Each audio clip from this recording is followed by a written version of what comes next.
quedan sintonías apuntadas porque Luis nos puede continuar explicando esto.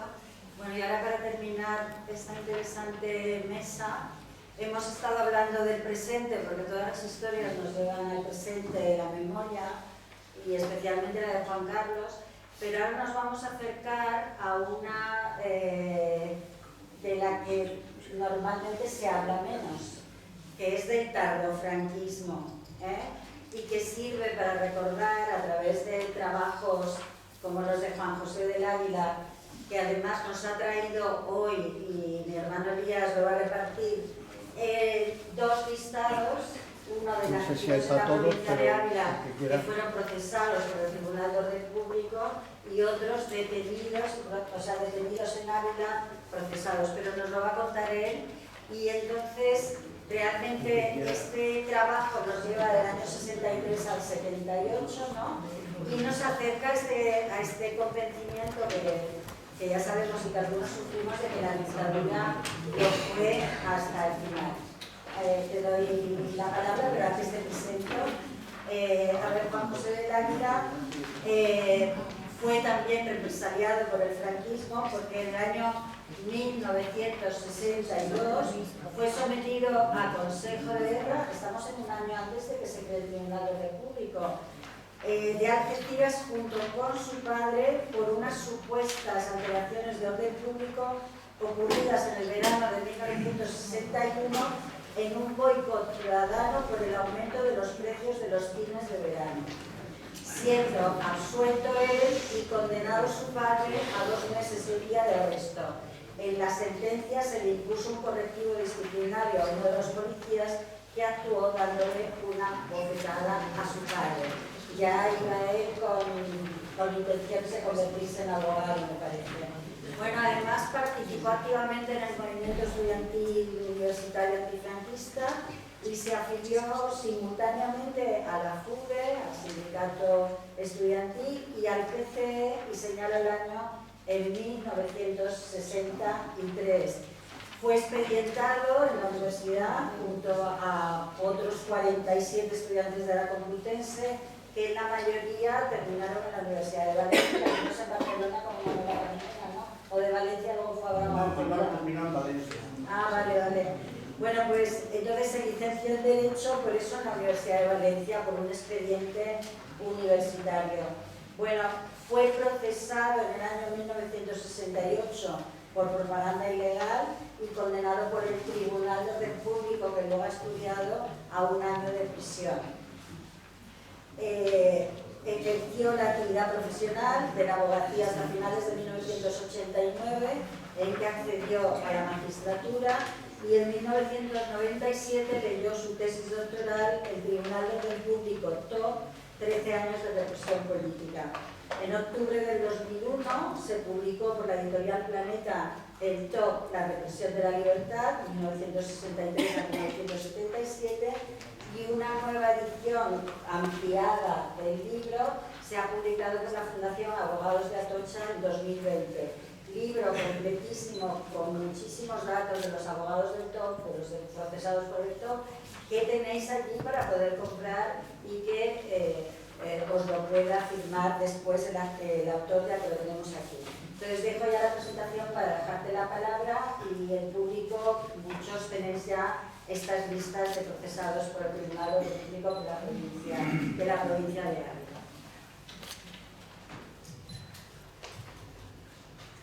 Bueno, alguien me ha dicho esta mañana que tengo una voz muy fuerte, que me escuchan bien desde el final. ¿Me escuchan? Sí.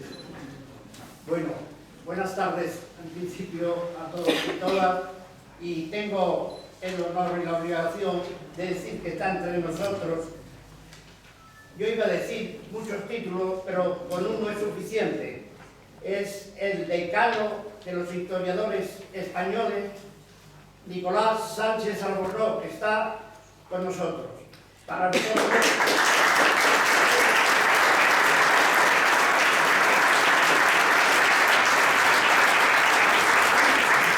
Personalmente, yo creo que para todos es un honor que venga a escucharnos, y si quiere darnos una palabra cuando terminemos, pues estupendo, lo escucharemos con mucho gusto.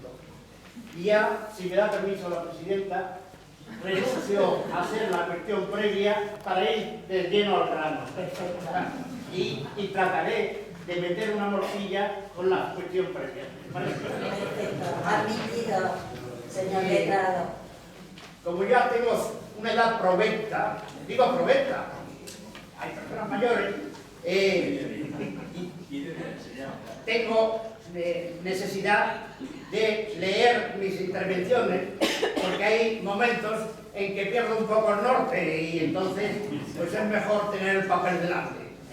Ustedes me perdonarán porque yo sé que los discursos no leídos son más floridos y llegan más, pero es la necesidad la que me impulsa a hacer esto.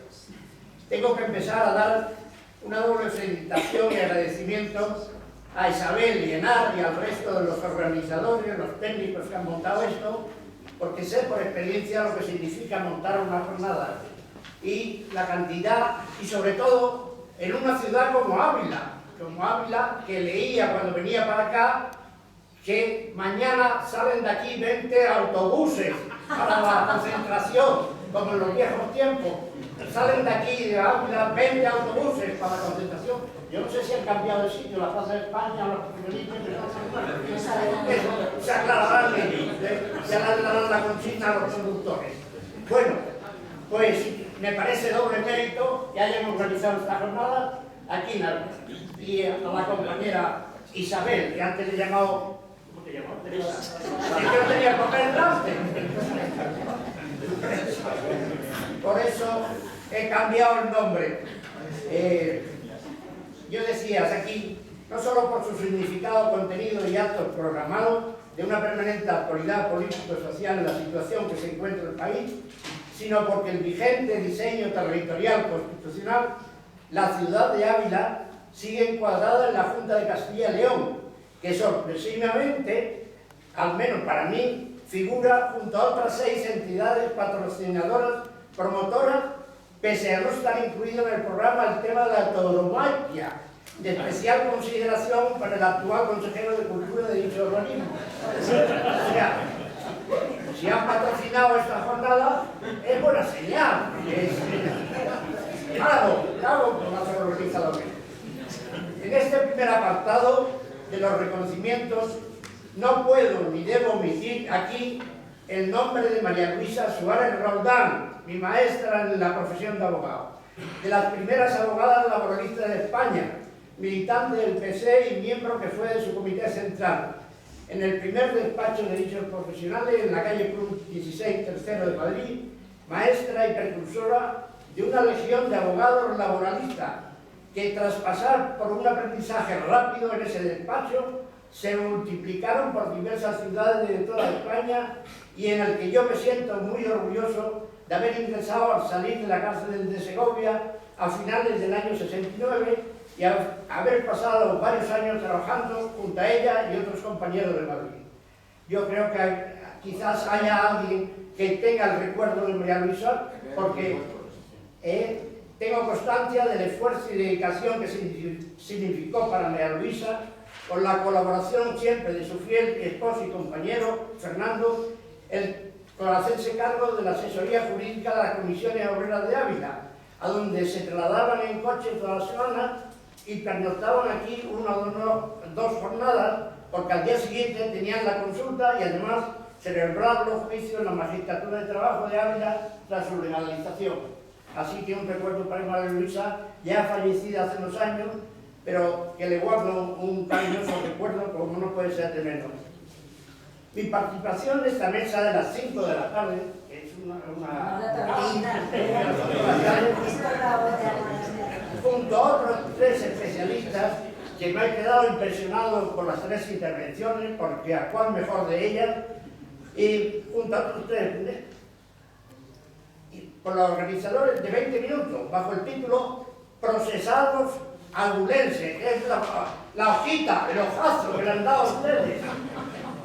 Ya les explicaré luego por qué he tenido que recurrir a este método de trabajo y de presentación de la ponencia de la comunicación, y habrá de ser comprimida y telegráfica como aquí, no solo por esta necesaria razón organizativa, sino porque no he podido desplazarme al Archivo Histórico de Salamanca, donde se encuentra mi archivo personal profesional, incluyendo todo el material utilizado en la elaboración de la inicial tesis académica y la colección completa en el soporte papel de todas las sentencias editadas por el TOC.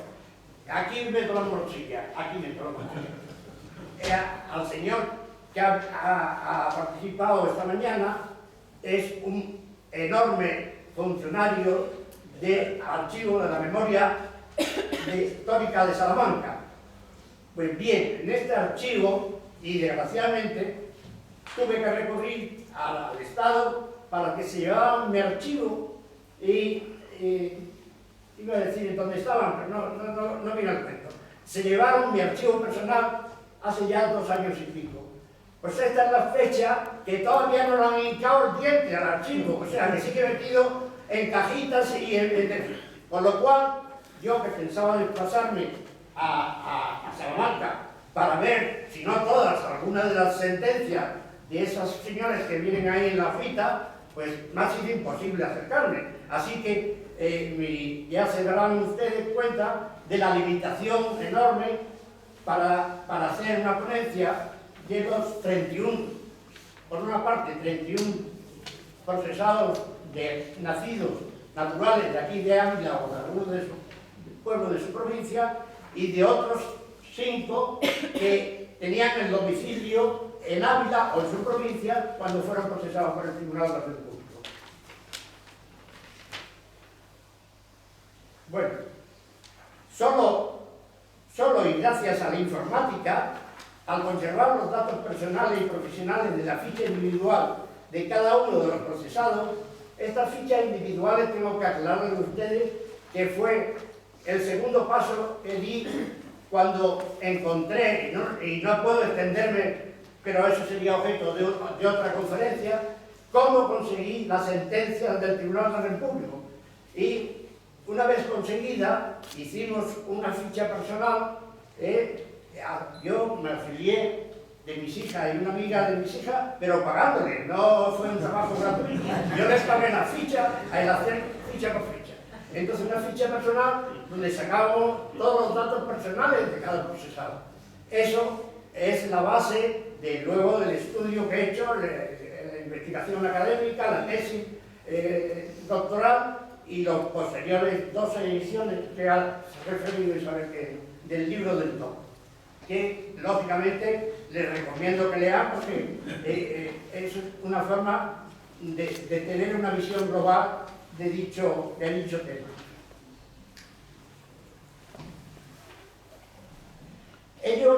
Los datos estos que recopilamos en un primer momento, relacionados nominalmente 31 de los procesados por el TOC nacidos en Ávila o capital o en alguna localidad de su provincia, pero que en el momento de la detención y juicio vivían en otras ciudades o localidades de España. 19 de ellos en Madrid, 3 en Navarra, 3 en Vizcaya, 1 en Barcelona, 1 en Asturias, 1 en Guipúzcoa, 1 en Valladolid y 1 en Ávila. Este dato es interesante porque permite extrapolar un dato de la emigración de Ávila a determinadas ciudades de España en los tiempos de la dictadura.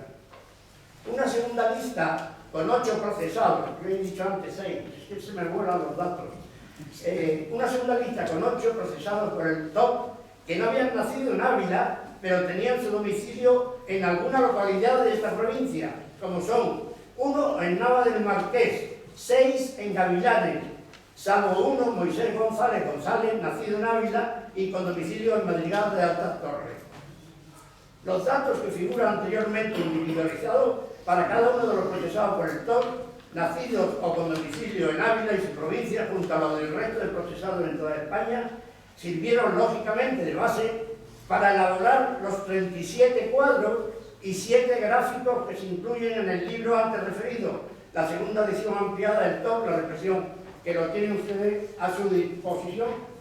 Previo precio, no sé cómo lo cuento, por rebaja. Yo creo que deberían darle una rebaja por ser el último día. Es que lo puso la librería Letras, a la que no nos ha agradecido todavía, que la librería Letras, allí tenéis el libro que nos está enseñando Enar.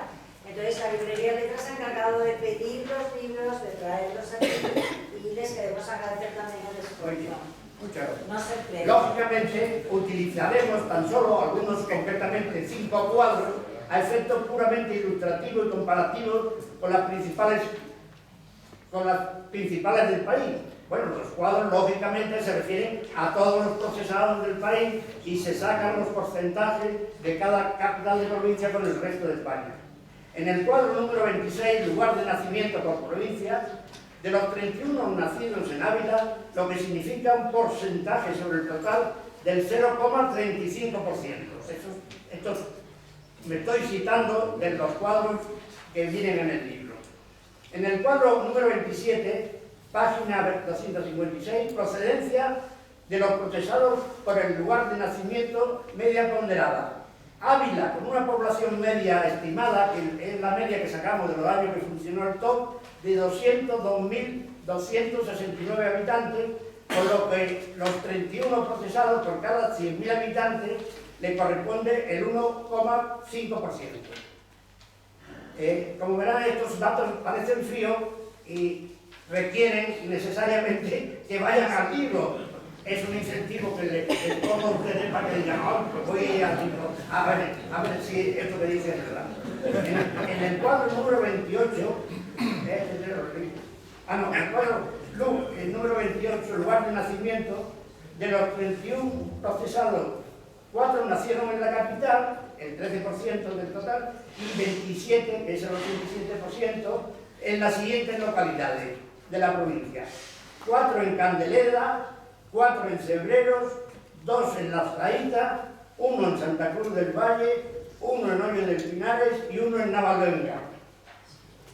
En el cuadro 29 figuran otros 8 procesados que tenían su domicilio en la localidad de la provincia, eso he dicho antes, me parece, Madrigal de la Torre, Navas del Marqués y 6 en Gavilán, pero que habían nacido en otras capitales y ciudades del pueblo de España.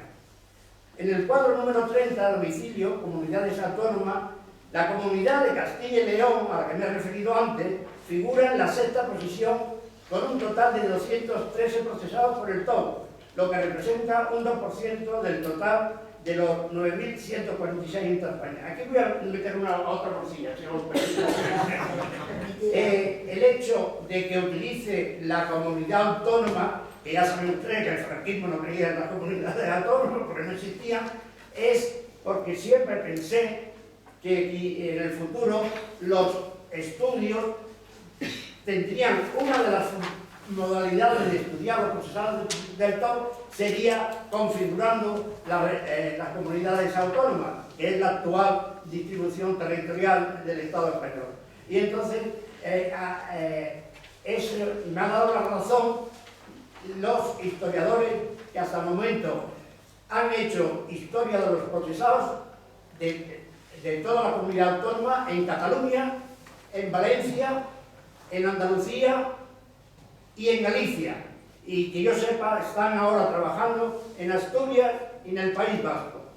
Y hay cuadros y publicaciones con el total de los procesados y lógicamente analizan con infinidad de datos y basándose fundamentalmente en el libro matriz, que es el que escribió, por la tesis.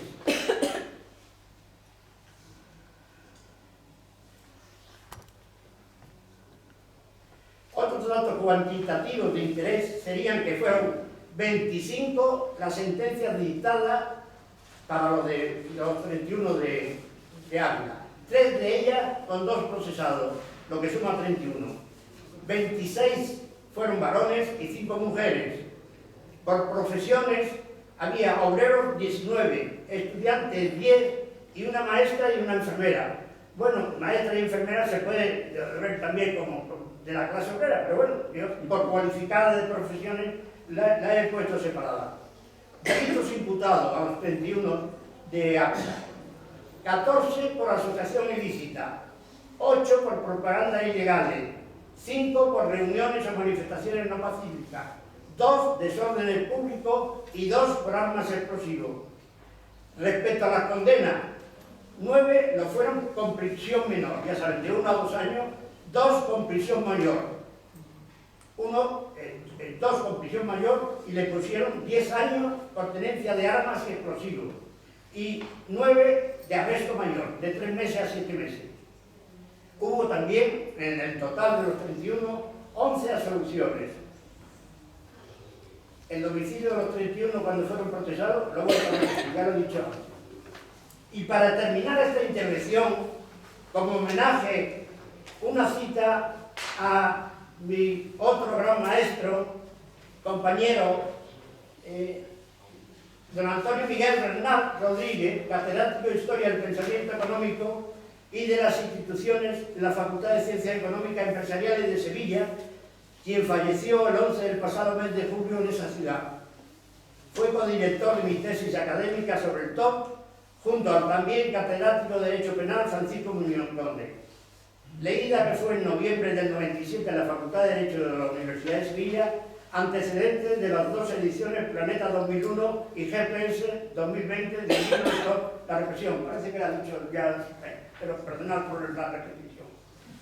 Figuraba la cita que voy a leerles en el primer párrafo del prólogo que escribió Antonio Miguel Bernat a la publicación Una historia de las comisiones obreras de Andalucía, y está fechado en 2015, en el que Antonio Miguel Bernat se preguntaba el por qué merece la pena a los pueblos preservar la memoria histórica, qué lo justifica, con qué fin, y él mismo se respondía: conocer y comprender el pasado es siempre una enseñanza que nos puede ayudar a encarar el futuro, no tanto por aquello que se dice que ayuda a evitar no repetir el pasado, sino que sirve para saber de dónde venimos y del precio pagado en el camino, y más cuando ese pasado está jalonado de oprobio, indignidad, injusticia y opresión.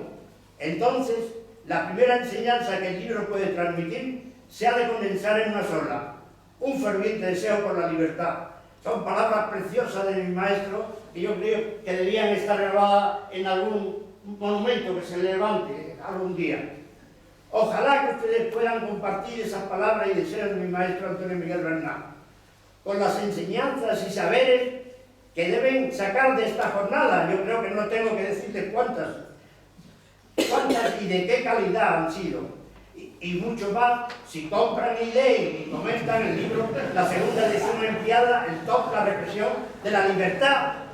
Y el colmo de los colmos, además entra en vez de cuando en el blog justiciadictadura.com y así se divertirán y aprenderán. Muchas gracias por todo.